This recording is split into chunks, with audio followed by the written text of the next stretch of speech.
Good morning, students. Welcome to Tele-Education class. So, students, what we were discussing about control and coordination in our last class, we were discussing about our central nervous system, how our nervous system is differentiated into two major categories, rather two major domains, right? One was central nervous system and one was peripheral nervous system. We will have a quickly look onto the previous class content. What was that? Nervous system is divided into two parts, that is central nervous system and peripheral nervous system. Central nervous system consists of spinal cord and brain, and the peripheral part of the other parts and the peripheral nerves are known as constructed under peripheral nervous system. So today we will learn about something different, some other concepts also. Yesterday we were dealing with the human body, right? So today we will understand about the plant body, how information is transferred from one place to another place in a plant body. See, right now what you are seeing, you are watching here, few plants are there. Out of that plant, can you recognize this plant, what it is? Yes, very good, students. This is a touch me not plant. What happens in touch me not plant? Can you see? The moment we touch the plant, the leaflets close, right? Can you see? Hope many of them you have touched this plant. Okay. And few more plants are like that. It moves as per the direction of the sunlight, like sunflower, right? And see, we have different seasons, right? And in different seasons, different activities takes place in a plant body. Fine. So, spring season, summer season, rainy season, winter season, all these seasons have certain activities with respect to a plant body. We will see what are the activities performed by a plant body. Now you can see it's a spring season. What happens in the spring? Spring brings out new leaves, right? New leaves comes out. A bud breaking activity happens in a plant body, right? And in summer, what happens? A plant, whatever there is a fruit, it ripens properly. That you can see here. And in rainy season, as such, there is no activities performed by a particular plant. But in winter, what happens? Then again, leaf old or the dead leaf falls, and the cycle continues like this as per the season. So right now what you can see, we have seen spring season, summer season, rainy season and winter season. And in each of the season, there are different activities performed by particular plant. In the first spring, what we have seen, that new leaves are being coming. And in summer, what we are seeing, that few plants consist of bearing fruits, they ripen at that time properly. And in rainy season, there is as such no changes. In winter, the old leaves or the dead leaves, they fall off, right? Now, in a human body, how control and coordination takes place, how information is passed from one place to another place, or more precisely I will say from one sense organ to our brain, how this information is being performed or transmitted with the help of signals, right? And who carries the signal? Our nervous system is helping in this transmission, right? So this is what we are seeing right now. You can here see brain and the spinal cord, the red colored structure, the red highlighted portion, this is spinal cord. These are the part of central nervous system. And rest of the nervous system, here the yellow colored one is the peripheral nervous system, right? So they are helping us to understand the changes in our external environment, and as per that we are acting or we are responding to that particular stimulus. Fine. So as I told you, so what happens in a plant body? But before that, understand that animals have nervous system for controlling and coordinating various activities in our body, right? So animals carry this system to work properly, to work in a proper systematized way. That is why they are saying that animals have nervous system for controlling and coordinating various activities, because in human body or any animal body there is not a single function it's being taking place. There are lots of function that is being taken place, right? So for that activity we need signals, we need information to be passed properly and the function to be run in a proper smooth way. So for that, who is helping us? Nervous system is helping us, right? Okay. Now that was about human body or animal. In case of plant body, what happens? In them also these informations are being transmitted, right? It is not like that they don't carry information. Do carry information. But the thing is, do plants have nervous system? What do you think, students? Do plants have nervous system? Yes, very good, students. They don't have nervous system, right? So how do plants carry out this information from one place to another place? For those we will understand and we will decode more information later in this chapter. Okay? Now we will learn about the coordination in plants. Now again we are with the Mimosa pudica, that is the touch me not plant. See, whenever we touch the plant, what happens?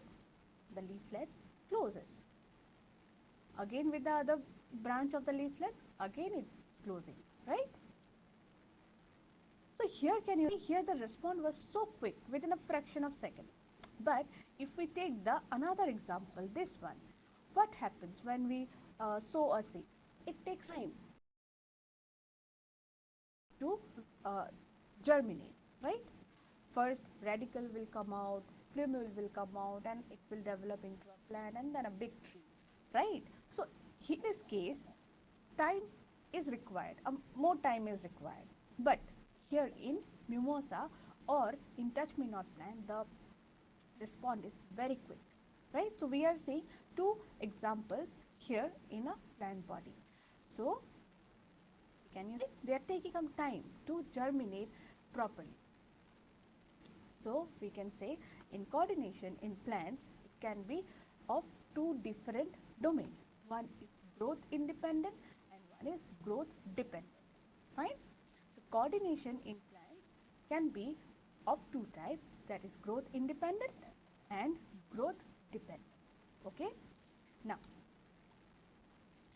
so in case of growth independent thing, response to stimuli is rapid.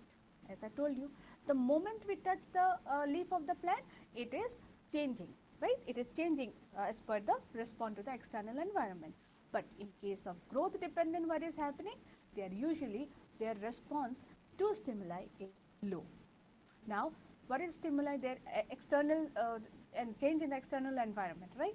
It can be temperature, it can be sunlight, it can be some touch of a animal or any of the person, right? So stimuli can be anything. And stimuli, the response, it may be quick, it may be low.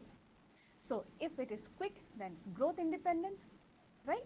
And if it's slow, then it is growth dependent. Okay? Hope I'm clear here? Okay. So what happens next?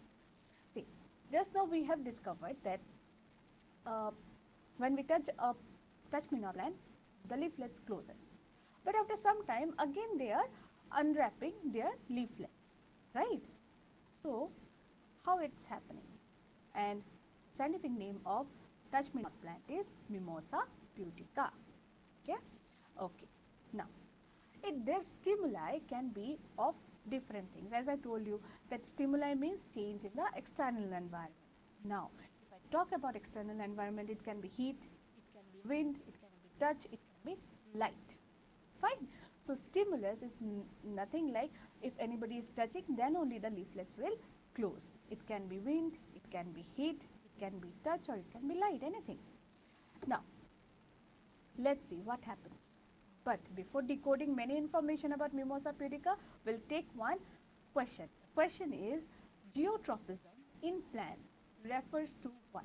Out of the four options, which one you think will be the correct answer? Response towards gravity, response against gravity, response towards sun, and none of them. I'll be giving you 35 seconds to answer this question and your time starts now. Geotropism in plant refers to response towards gravity, respond against gravity, towards sun, and none of this. Out of these four, which one you think will be the correct answer? We are running out of time. Less than 15 seconds we have.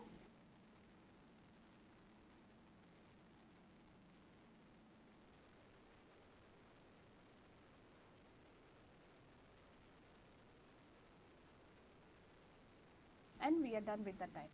The correct answer will be respond towards gravity. That is, option A will be the correct answer. Okay. So, where were we? We were decoding few information about Mimosa pudica, right? Okay. This is the leaflet, that particular, the small leaf, right? And this is the base of the leaf, which is connected with that particular branch. Now, what happens? Let's see. Can you see the leaf arrangement? Their arrangement is something like this. The moment there is a change, there is a stimuli. As I told, stimuli can be wind, sun, touch, light. The moment there is a touch, what happens? See, the signals are being transferred or transmitted from one place to another place, right? So how it's happening? We will decode it right. See, the signals are coming, and this is the electrical signal or the change in the environment, the stimulus. Okay, and accordingly they are moving and they're spreading actually, right? And then finally what is happening? The leaf is being closed. So before that we will take one question. Now let's see what's the question.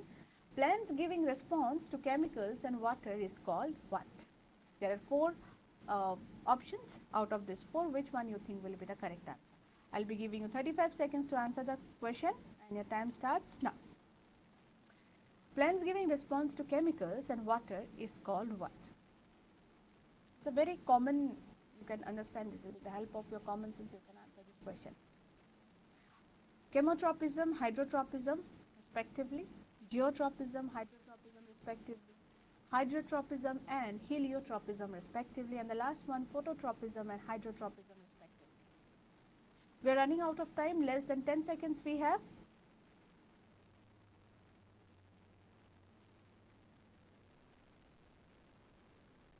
And we are done with the time. The first, the correct answer will be first option, that is A. Plants giving response to chemicals is known as chemotropism, and water, that is known as hydrotropism. Chemotropism, chemo means chemicals and hydro means water. Fine. Okay. So option A will be the correct answer. So dear students, now we will understand that how this closing and opening of leaflets are being taken place in Mimosa pudica. So as I told you, that is the leaf and this is the base of the leaf. What happens, in plant body or in plant cell, what we have a big organelle that is known as vacuole. The moment there is a stimuli, what happens in this part? Water molecules are there. From the vacuole, water molecules are released and they are being spread out to the adjacent cells. And then they are passing from one place to the another place, and likewise they are spread out. And finally, the leaflet or the leaf becomes flaccid, and that is why they are weak. And unfortunately, what happens? They are so weak that or soft that they closes. And the vice versa, when it happens, it again unfolds the leaf. The moment there is the activity takes place, the leaves are closed, and this is how it will look. And then after some time, when again they will regain the water molecules in the vacuole, they will again behave normally and they will unfold the leaves actually. Okay, then one more questions we have. Plant growth inhibitors of the following is or are, which one are there? Auxins, gibberellins, cytokinins and ethylene. Out of these four, which one you think will be the correct answer? I'll be giving you 35 seconds to answer this question and your time starts now. Plant growth inhibitors. Out of this four, which one you think are the or is the plant growth inhibitor? We are having less than 20 seconds to answer this question. Take your clickers fast and give the correct answer.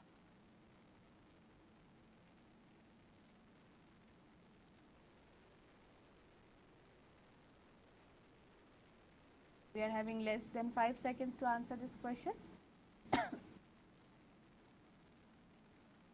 And your time is finished. So the correct answer will be ethylene. Okay? Okay. Now, okay. What we know, how germination takes place? We have to sow a seed. So we sow a seed, and from that seed, with proper nutrition, with proper watering, their root part and shoot part comes out. That is the radicle and the plumule. Fine. Now, what is happening? Can you see that particular seed getting germinated, and from there first leaves comes out, and below the soil root develops, and above the soil shoot develops, right? That we all know. Okay. Now in this plant you can see sun is here. With respect to light, the plant body is moving, right? Can you see it's bending towards light? It's responding as per the light, direction of light, right? So here you can see it's the spring season where new leaf or new buds of the leaves comes out. Okay, and then as per the season changes, when summer season comes, then fruits get ripened. So in rainy season as such there is no change, and in winter finally what happens? Leaves fall. Okay.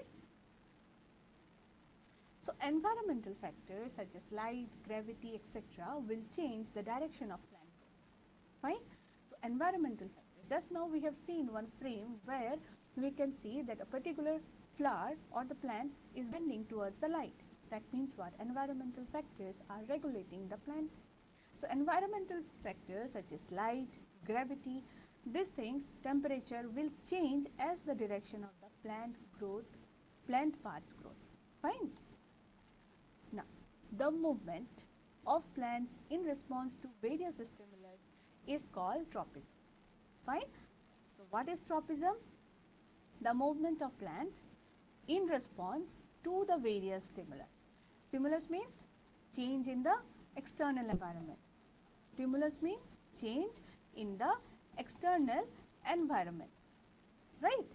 So the movement of plants in response to various stimulus is called tropism.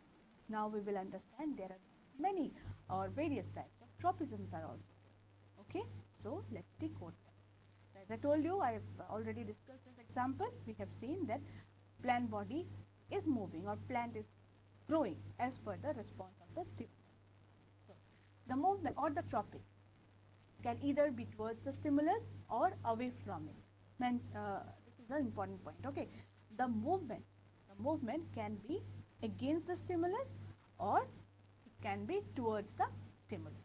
Remember, so environmental factors such as light, gravity, etc. will change as per the direction of the plant parts growth. Movement of tropism in movement of plants in response to a particular stimulus, in response to the external environmental change, that is known as tropism. Tropism can be towards the stimulus or against the stimulus. Okay. Now we will discuss about the types of tropism. As you have seen here, what we can see, as per the light is working as a stimulus here.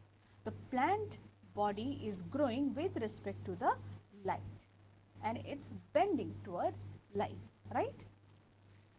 So this kind of responses, this kind of tropism or this kind of movement is known as phototropism. That means respond to light. Photo means light, tropism means movement. So the movement which is taking place with respect to the light, that is known as phototropism. Fine. So in the next frame what we can see here, can you see this? These structures which are hanging down. So these are known as geotropism. Okay, this means what? Response towards gravity. Okay, because in this way gravity works, so response towards gravity, and this kind of tropism is known as geotropism. Fine? Okay, now here you can see water, here is water and here is soil, and this is the root part, and in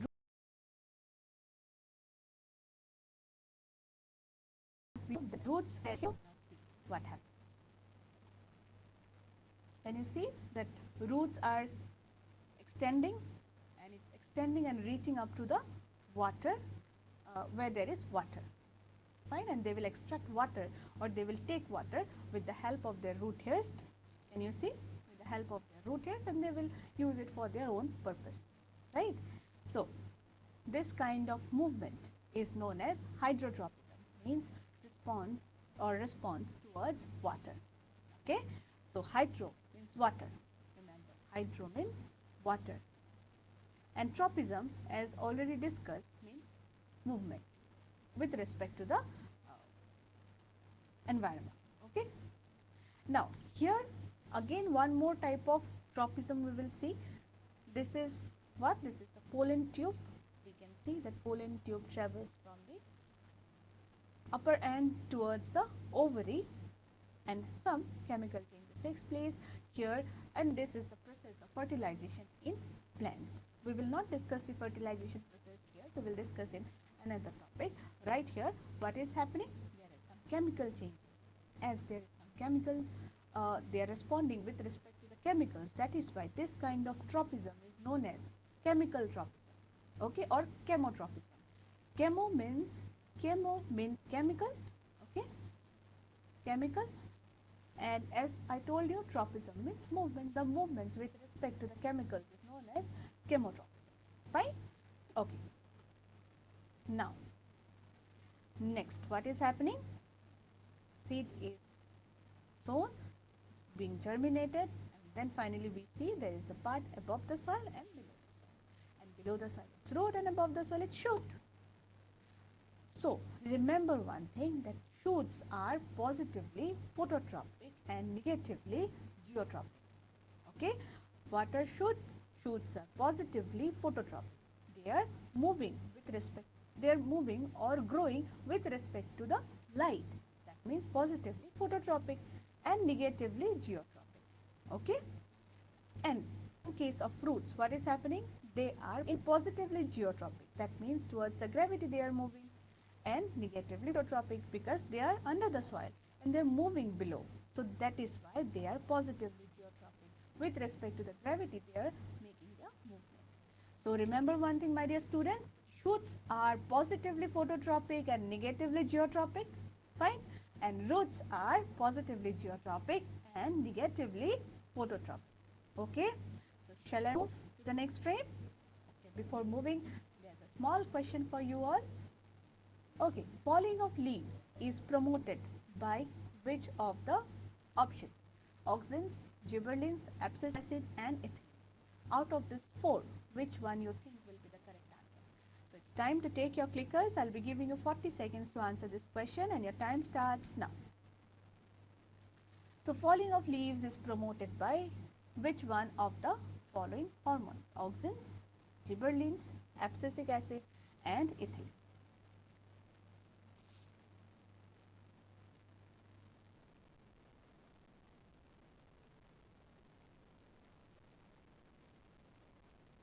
We are having less than 15 seconds to answer this question.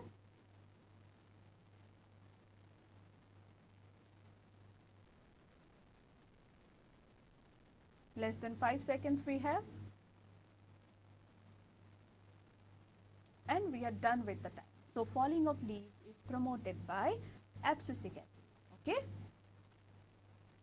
So here we will discuss something more about control and coordination in plants.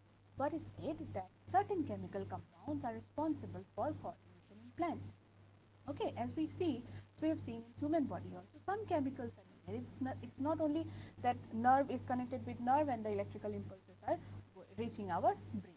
No, electrical impulses are generating some chemicals. Those chemicals are again generating some electrical impulses, and then in this sequence they are moving up to our head, I mean our brain. And in this way the electrical impulses transmit one information from one sense organ to the another sense organ or to brain.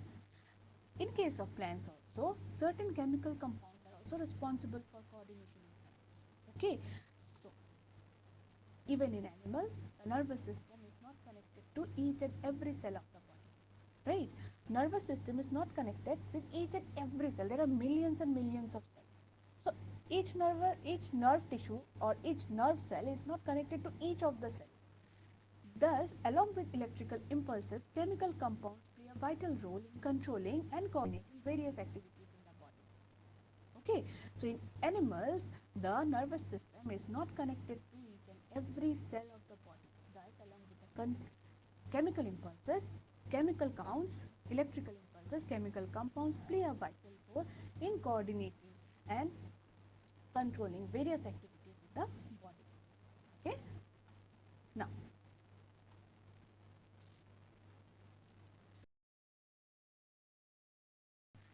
the chemicals which are involved in controlling and coordinating various activities in a living body are called hormones. We all already know, right? Hormones means what? They are certain chemical compounds, those who are helping us in controlling our various activities. It can be in animals, it can be in human body, it can be in plants also. So, few chemicals are there in plants, those who are helping them in controlling and coordinating their various activities in plant body. So these chemicals in plants are termed as phytohormones or plant hormones. Fine. So the chemicals in plant known as plant hormones, or plant hormones can also be known as phytohormones. Phyto means plants. Okay. So phytohormones, and they are also referred to as plant growth regulators. Okay. Hope I am clear here. Okay. Now, students, I'll discuss about the plant growth regulators or the phytohormones. Okay. Hope till now you are already clear with all the concepts. Okay. Thank you, students. So now plant growth regulators we will discuss, or plant hormones. Plant hormones can be broadly classified into two divisions or two categories. One is the regulator and one is the inhibitor. Regulator, what they will do? They will regulate, they will help in the growth and development of the plant. And inhibitor means they will inhibit something. So let's decode what are those activities performed by plant hormones or the phytohormones. Okay, so phytohormones can be classified into two types, that is plant growth promoters and plant growth inhibitors. Now promoters means they will promote something, like the hormones which are acting as plant growth promoters are known as auxins, gibberellins and cytokines. Fine. And in case of plant growth inhibitors, what are those hormones? Abscisic acid and ethylene. Okay. So phytohormones are of two types, promoters and inhibitors. Plant growth promoters, plant growth inhibitors. Under plant growth promoters, what are those hormones? Auxins, gibberellins and cytokines. In case of plant inhibitors, the hormones are abscisic acid and ethylene. Fine. Now, we will discuss one by one. So, plant growth promoter, the first one we have here is auxin. Now, we will take this example once again, the germination part. We have seen that the seed is sown, it's germinated, and then we can get the two part, that is the shoot and the root. What happens actually? Here we find the lower concentration of, in the root we find low concentration of auxin, but in case of shoot or in the apical regions of the plant body, we find there are more or the high concentration of auxins are taking place. So we can say auxins are group of hormones that regulate growth and metabolism in a plant. Auxins are auxins are group of hormones that regulate growth and metabolism in a plant. Okay. Now, they are synthesized in the apical regions. As I already told you, they are found in the apical region in higher concentration. So they are synthesized in the apical regions of stem, roots and young leaves. So the first leaf that comes out, that is the young leaf, right? So it is present in the apical region only of the stem. So here that is why we are getting higher concentration of oxygen, and in lesser amount we find in the apical region of the root. Okay, apical region means at the tip of the end, maybe it's the shoot tip or it's the root tip. Fine. Okay, so they are synthesized in the apical regions of stem, roots and young leaves. Fine. Okay, in shoot, auxin stimulates cell elongation. Okay, because just when a leaf is in the bud form, or when a leaf is formed, a newly formed leaf, it's very small, right, like this. But when a mature plant is growing, a leaf becomes elongated, right, as per the growth and development takes place. So all the parts of the plant also gets elongated. That is why it is said that in shoot, auxin stimulates elongation. That means cell becomes larger, and thus high concentration of auxin promotes growth. Okay, now auxin in phototropism. So as I have already discussed this, that phototropism means respond to the stimulus with respect to the light. Photo means light and tropism means movement. Here we have seen this flower is bending towards light. Okay. Now we will discuss how auxin in phototropism is taking place. As few minutes back I have discussed that cell elongation, they are helping. Who? Auxin. In a cell, okay, these are the cells which are having this dotted structures. These are the cells where auxins are present more. Okay, these are the cells where auxins are present more. And finally, what they are happening? They are elongating them itself. Fine. So can we see? So what is happening once the cell is elongated? They are bending. So there is a chance of bending towards the light. Now before decoding many information, we'll take one question fast. The movement of plants in response to stimulus is called what? Very easy question. So I'll be giving you 40 seconds to answer this question, and your time starts now. It is called tropism, synthesis, movement, or none of this. The movement of plants in response to stimulus is called what?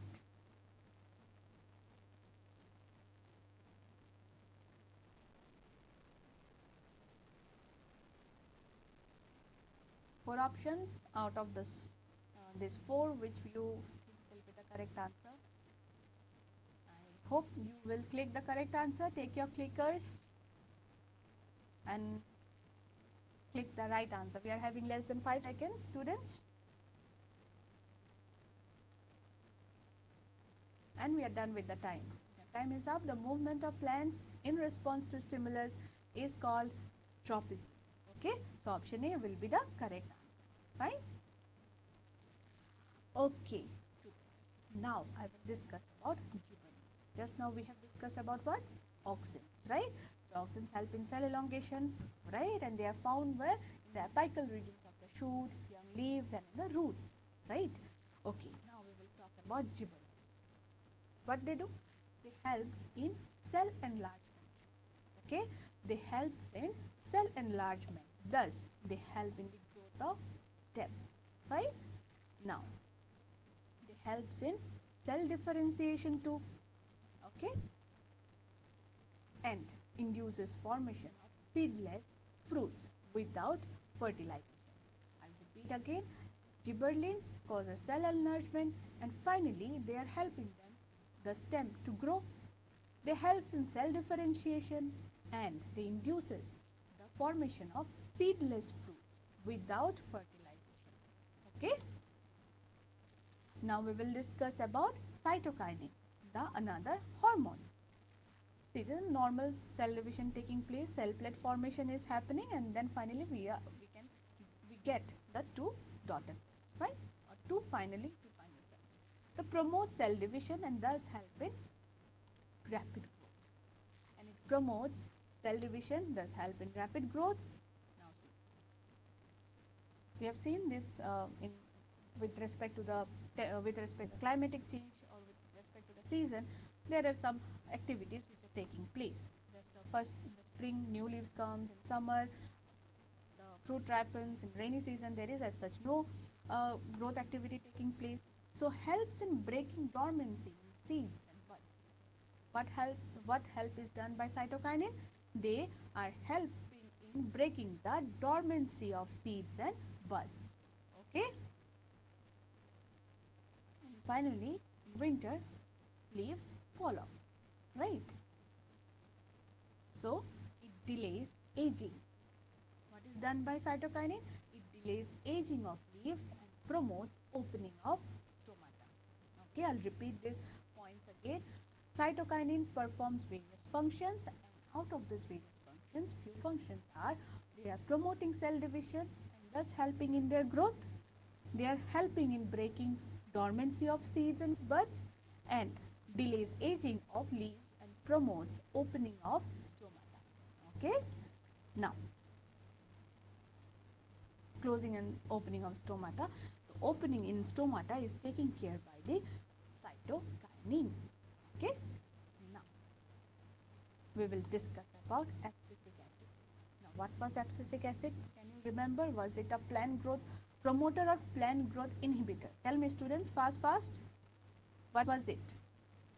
See, promotes dormancy in seeds and buds, thus arrests the germination and flowering.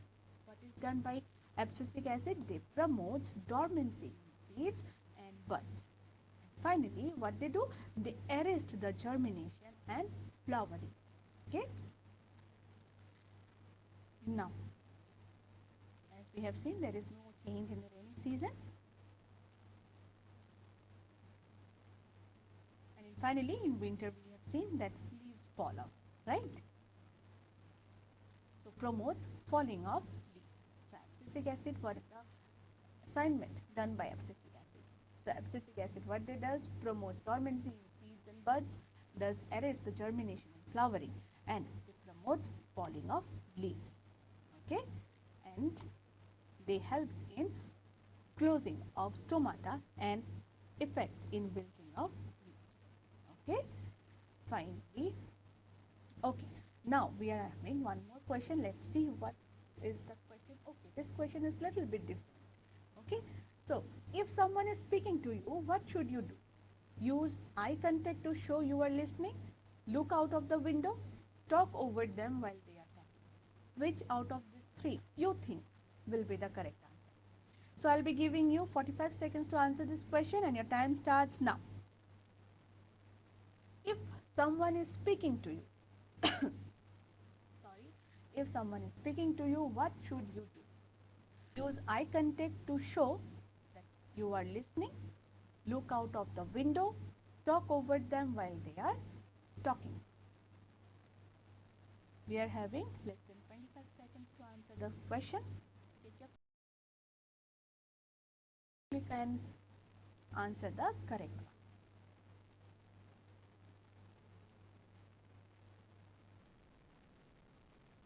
Less than 10 seconds we have, students.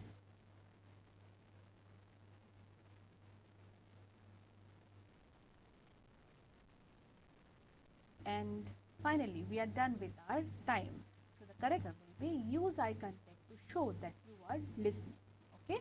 So if someone is speaking to you, always use eye contact to show that you are listening to that person. Fine. So option A will be the correct answer. So students, right now, what we have discussed till now, we will just do a quick revision. In today's class, we have understood that there are various plant hormones, right? So these are few chemicals which are helping them in controlling and coordinating the various activities. And in plant hormones also we have seen that they can be categorized into two domains: plant growth promoters, plant growth inhibitors, and we have understood the functions each and every one. Okay, and you are having the last question, that is, how do you feel for the today's class? You can vote according to you: happy, quite good, satisfactory, confused. I'll be giving you 15 seconds to answer this. And your time starts now.